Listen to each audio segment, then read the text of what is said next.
Imaginez une scène banale. Un homme au petit matin qui dépose son enfant à la crèche. Il a les traits tirés, les yeux encore marqués par une nuit écourtée, un sac de couches sur l'épaule et un biberon dans la main. Il embrasse son enfant, s'attarde un peu, ajuste la couverture et vérifie que tout est en ordre. Autour de lui, quelques regards complices, quelques sourires admiratifs, et puis, plus loin, un regard en coin, presque sceptique, comme si malgré tout, sa place ici était encore approuvée. Avant de plonger ensemble dans ce nouveau récit, prends un instant pour t'abonner à la chaîne. Ici, on explore les questions qui comptent, celles qui touchent à l'intime, à la société et à ce que nous devenons. Chaque semaine, nous explorons un nouveau regard, un nouveau sujet. Alors si tu veux faire partie de l'aventure, active la cloche, laisse un like et surtout installe-toi confortablement car l'histoire commence. Être père aujourd'hui, ce n'est plus ce que c'était. Fini le modèle du père lointain, sévère, uniquement préoccupé par les finances du foyer. Le père moderne est engagé, attentif, parfois déboussolé.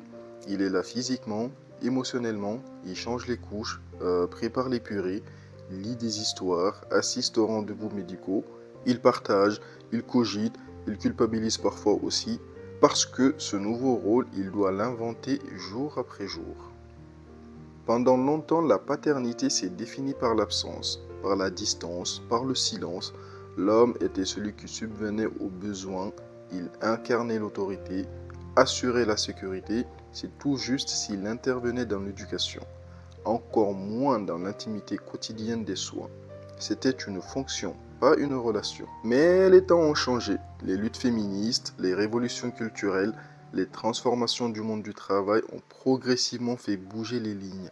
Et aujourd'hui, un nombre croissant d'hommes souhaitent s'impliquer pleinement dans la vie de leur enfant. Non pas comme une faveur, mais comme un droit, une évidence et surtout très important, une envie. Les chiffres parlent d'eux-mêmes. En France par exemple, les pères consacrent aujourd'hui, tenez-vous tranquille, en moyenne 1h20 par jour aux enfants. Et c'est un chiffre qui est en constante augmentation. Dans les pays scandinaves, où des politiques familiales ambitieuses ont été mises en place, le taux de prise de congé paternité dépasse les 80%. Je ne sais pas si vous vous en rendez compte. On assiste à une révolution lente mais réelle. Et pourtant, ce nouveau père reste en équilibre sur un fil, car les mentalités, elles, ne suivent pas toujours. Dans l'entreprise, le salarié père est souvent perçu comme moins disponible. À la maison, il doit parfois faire face à des attentes contradictoires, comme par exemple être présent mais ne pas empiéter, aider mais sans imposer. Et dans la société, il est encore souvent cantonné à une figure secondaire, celle de l'assistant parental, du joker ou encore de celui qui dépanne. La paternité moderne est donc traversée de tensions entre l'idéal et le réel, entre la volonté de faire mieux et les limites d'un système qui ne l'encourage pas toujours, entre les injonctions à s'impliquer et l'absence de modèle pour s'y retrouver. Il y a aussi les stéréotypes tenaces, celui du père maladroit, incapable de nouer un body ou de calmer une colère, celui du papa poule, un peu ridicule, qu'on félicite exagérément dès qu'il fait ce que l'on attendrait naturellement d'une mère, celui du père absent, par défaut ou par choix, que l'on stigmatise sans chercher à comprendre. Ces clichés sont violents. Non seulement ils enferment les hommes dans des rôles dépassés, mais ils freinent aussi leur engagement sincère. Beaucoup de pères hésitent, doutent, n'osent pas, par peur d'être jugés, moqués, relégués, par peur aussi de faire mal, faute d'avoir eu eux-mêmes des modèles positifs. Et c'est là que le bas blesse, sur la transmission. Car si les mères ont souvent grandi avec des figures féminines investies dans la maternité, les pères d'aujourd'hui sont pour beaucoup les premiers de leur lignée à vivre ce bouleversement. Ils doivent tout inventer du début à la fin, sans repère, sans garantie. Alors ils cherchent, ils lisent, ils se forment, ils échangent. Certains participent à des ateliers de préparation à la naissance spécialement pensés pour eux. D'autres rejoignent des groupes de parole où ils peuvent enfin déposer leurs peurs, leurs questionnements, leurs émotions. Des plateformes numériques émergent.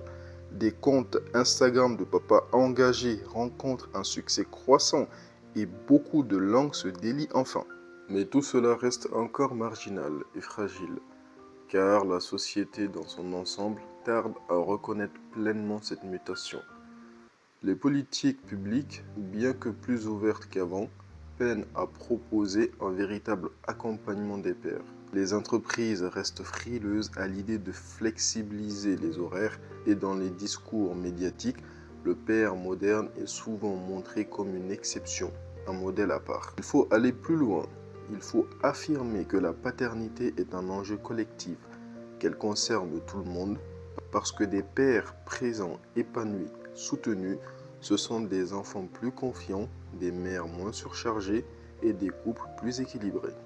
Et il ne s'agit pas de copier la maternité, il ne s'agit pas de faire comme les mères ou de les remplacer, il s'agit de créer une nouvelle façon d'être père, une façon propre, authentique, adaptée aux défis d'aujourd'hui. Alors, que reste-t-il à faire, me direz-vous? Eh bien, il reste encore beaucoup de choses à faire. On pourrait par exemple commencer par mieux former les professionnels de santé à l'accueil des pères dès la grossesse, allonger et mieux rémunérer les congés paternité, mettre en valeur des figures paternelles dans les manuels scolaires, dans les livres pour enfants, dans les campagnes de sensibilisation, et non comme les figures paternelles que nous voyons dans certains dessins animés américains, qui sont tout à fait l'inverse de ce que devrait être un père. Il ne suffit pas que les pères veuillent changer, il faut leur en donner les moyens, les droits, le cadre et surtout il faut cesser de les juger à l'aune d'un idéal inaccessible. Le père parfait n'existe pas, mais le père présent, sincère, attentif, celui-là existe bel et bien. Il est partout autour de nous, il suffit juste de le voir. Et si l'on commençait par là, par regarder autrement, par écouter, par raconter, par nommer ce qui bouge, ce qui s'ouvre et ce qui se transforme. La révolution paternelle est en marche et c'est à nous de l'accompagner. Mais cette invention permanente, aussi noble soit-elle, se heurte à de nombreux obstacles invisibles. Le père moderne avance dans un monde qui n'a pas encore totalement intégré son existence. Il évolue dans un rythme construit sur des normes anciennes où l'organisation du travail, les services publics et même les mentalités n'ont pas encore basculé. Prenons par exemple le congé paternité. En théorie, c'est un droit. En pratique, c'est un dilemme. Beaucoup de pères n'osent pas le prendre par peur de nuire à leur carrière ou parce qu'ils savent qu'il ne sera pas bien rémunéré. Résultat, le congé paternité reste peu utilisé et quand il est souvent écourté.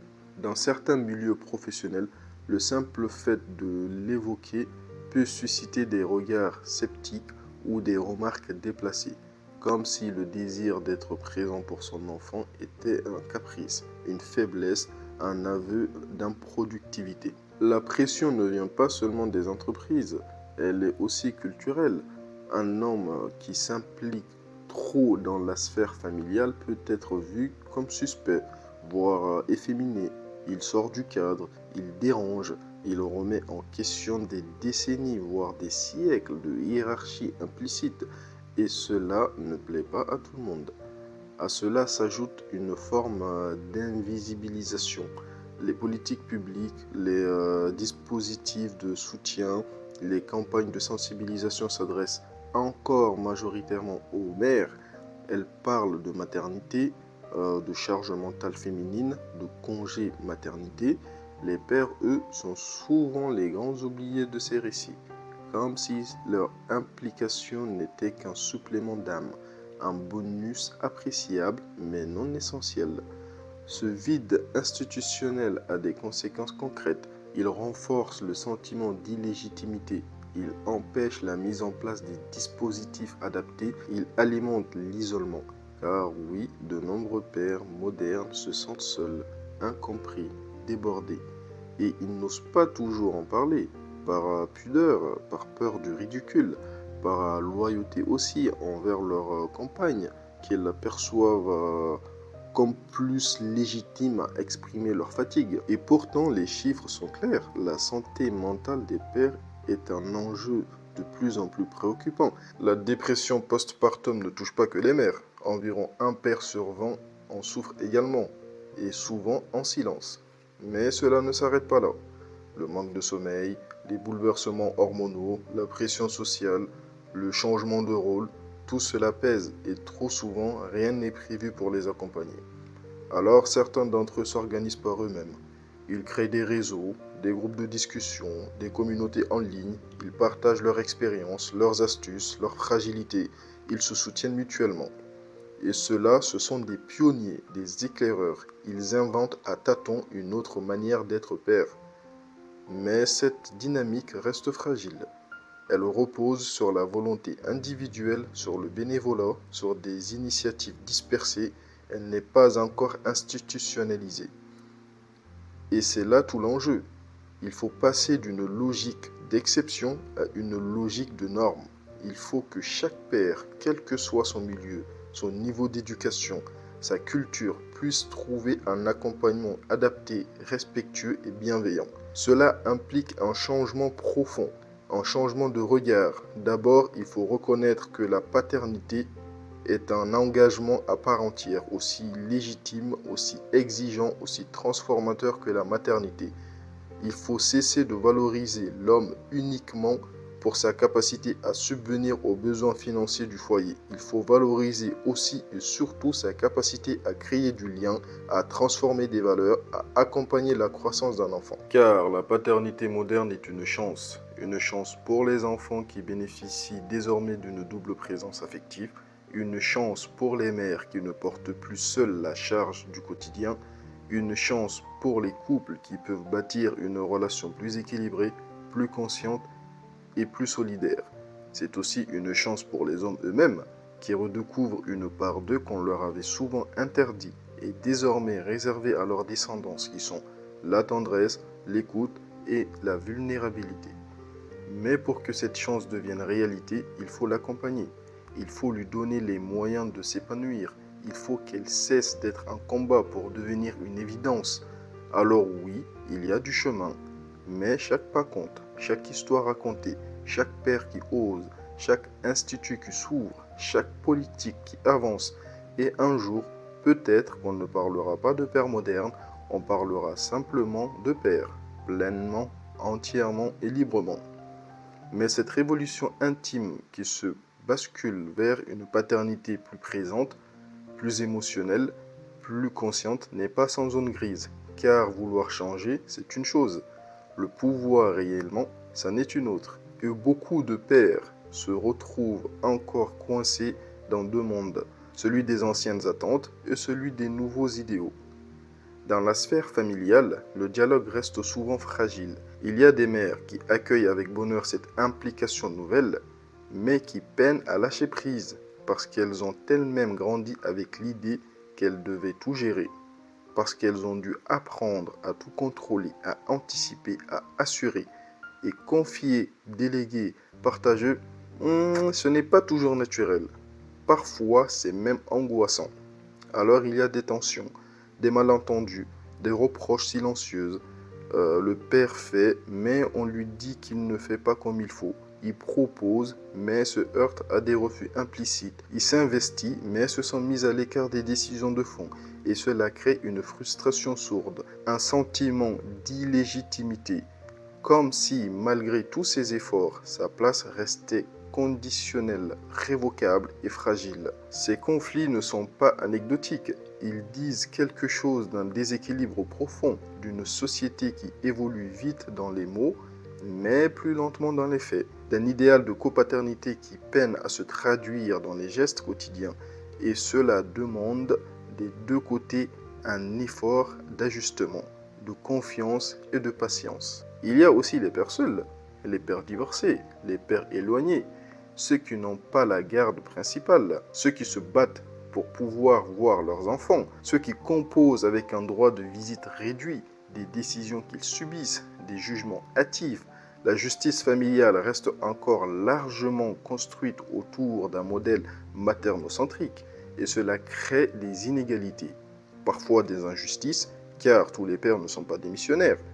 Beaucoup veulent être là, pleinement, mais on ne leur donne pas toujours les moyens. Et puis il y a les pères invisibles, ceux que la précarité empêche de s'impliquer, ceux que les conditions de travail écrasent, ceux que l'isolement social empêche de demander de l'aide, ceux à qui on ne parle jamais et qui parfois finissent par s'éteindre doucement, par se taire, par disparaître, car il y a une solitude spécifique à la paternité, une solitude dont on ne parle peu. C'est celle de l'homme qui voudrait bien, mais qui ne sait pas comment, qui avance sans modèle, sans soutien, et qui souvent se sent illégitime dans ses propres émotions. Parce qu'un père, ça ne doute pas, ça assure, ça protège, c'est ce qu'on lui a appris. Or, cette attente de solidité permanente est un piège qui enferme, qui épuise, qui coupe du monde, et qui parfois mène au burn-out parental, un phénomène bien réel, mais encore très peu reconnu chez les hommes, parce qu'il reste caché,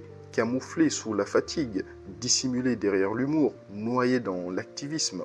Pourtant, ces pères-là existent bel et bien, et ils ont besoin qu'on le voie, qu'on les entende, qu'on leur tende la main, sans jugement, sans sarcasme, sans condescendance, car leur détresse est sincère. Et souvent, elles ne demandent qu'un espace pour se dire, un lieu où poser les armes, où tomber le masque, où respirer. Certains trouvent cet espace dans les cercles de pairs, des groupes de parole parfois informels où l'on parle sans filtre, où l'on échange des astuces, mais aussi des émotions, où l'on apprend surtout qu'on n'est pas seul. Ces lieux sont précieux, ils permettent de reconstruire une forme de fraternité, une entraide masculine libérée de la compétition, de la comparaison, du silence. D'autres se tournent vers les réseaux sociaux. Ils créent des comptes, des blogs, des chaînes où ils racontent leur quotidien de père avec humour, parfois avec pudeur, souvent avec vérité toujours. Ces voix décalées, sensibles, engagées sont en train de changer les représentations. Elles montrent que la paternité n'est pas un rôle figé, mais un processus vivant, une aventure, un apprentissage. Mais il faut aller plus loin. Il faut institutionnaliser ces espaces-là. Il faut que chaque ville, chaque quartier, chaque service public puisse proposer un accompagnement des pères, un suivi, une écoute, un soutien, pas seulement au moment de la naissance, mais tout au long du parcours parental. Et il faut que les hommes eux-mêmes s'autorisent à franchir la porte, à demander, à dire « ce n'est pas facile ». Cela demande de lutter contre des décennies de virilisme, contre des injonctions culturelles tenaces. Cela demande de se regarder autrement, de s'autoriser à être vulnérable. Et ce n'est jamais immédiat. Mais chaque pas compte, comme je l'ai dit tantôt, chaque mot posé, chaque larme acceptée, chaque main tendue. Parce qu'en vérité, la paternité moderne, ce n'est pas un modèle à suivre. Ce n'est pas un guide en 10 étapes, c'est un chemin, un mouvement, un élan. Et ce chemin n'a pas de fin.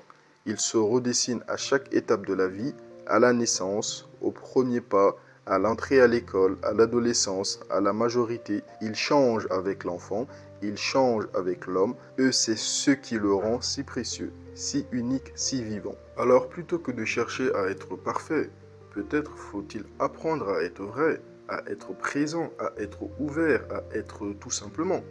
Parce qu'un enfant n'attend pas un père parfait, il attend un père attentif, disponible, aimant et humain. Et ce père-là, chacun peut le devenir. Pas en un jour, pas sans erreur, mais avec du cœur, avec de l'écoute, avec de l'humilité, avec l'envie d'apprendre. Et c'est cela, au fond, qui est la plus belle révolution. Et puis, il y a une question qui revient inlassablement. À quoi ressemblera le père de demain? Non pas celui qu'on fantasme, qu'on dessine dans les magazines ou les manuels scolaires, mais celui qui grandit déjà en silence dans les foyers, dans les crèches, dans les écoles, celui qui naît de l'expérience du tâtonnement, du dialogue, celui qui n'a pas besoin d'être érigé en modèle, mais simplement reconnu dans sa diversité. Car il n'y a pas une seule manière d'être père, il y en a 1000. Et chacune est précieuse à condition qu'elle soit portée par l'amour, la responsabilité, la volonté de construire un lien. Être père, ce n'est pas répondre à une norme, c'est s'engager, c'est traverser les doutes, les découragements, les joies fulgurantes, c'est parfois tomber, souvent douter, mais toujours revenir. Revenir auprès de son enfant, de sa famille, de soi-même. Le père de demain ne sera pas parfait, il ne tiendra pas un équilibre permanent entre toutes les sphères de sa vie. Il ne sera pas un super-héros de la parentalité. Ce n'est pas ce qu'on lui demande, ce qu'on attend de lui. Ce n'est pas qu'il sache tout faire, c'est qu'il soit là, qu'il soit présent, disponible, ouvert, qu'il apprenne à parler, à écouter, à partager, qu'il comprenne que sa vulnérabilité est une force et non une faille. Et cela implique de déconstruire ce que la société attend encore trop souvent des hommes. La performance, la maîtrise, le contrôle. Il faut apprendre à valoriser d'autres qualités comme l'attention, l'empathie, l'humour, la patience. Ce sont elles qui construisent les relations durables. Ce sont elles qui tissent des liens profonds. Ce sont celles qui éduquent, qui sécurisent et qui élèvent.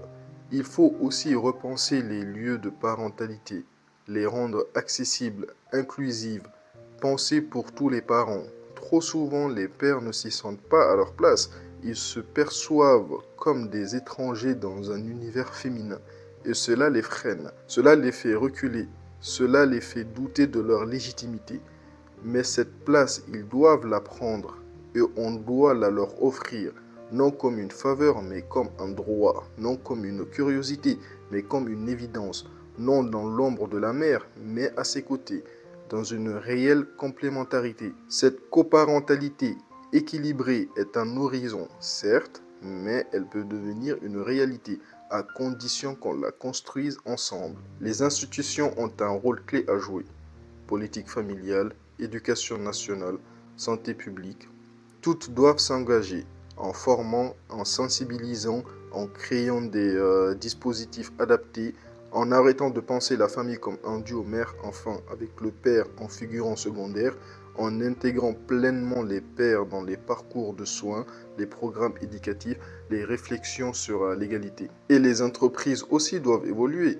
La parentalité ne doit plus être perçue comme un frein professionnel, mais comme une richesse humaine. Les congés doivent être mieux pensés, les horaires assouplis, le télétravail valorisé comme un outil d'équilibre et non comme une faiblesse. Un homme qui quitte plus tôt son travail pour aller chercher son enfant n'est pas moins engagé. Il est tout simplement père et cela mérite le respect. Car un père engagé, c'est un enfant plus sûr de lui. Un enfant qui se sent entouré, aimé, soutenu. Un enfant qui apprend à son tour que la parole est un refuge, que l'homme peut être un pilier sans être un mur. Et ça, c'est une révolution.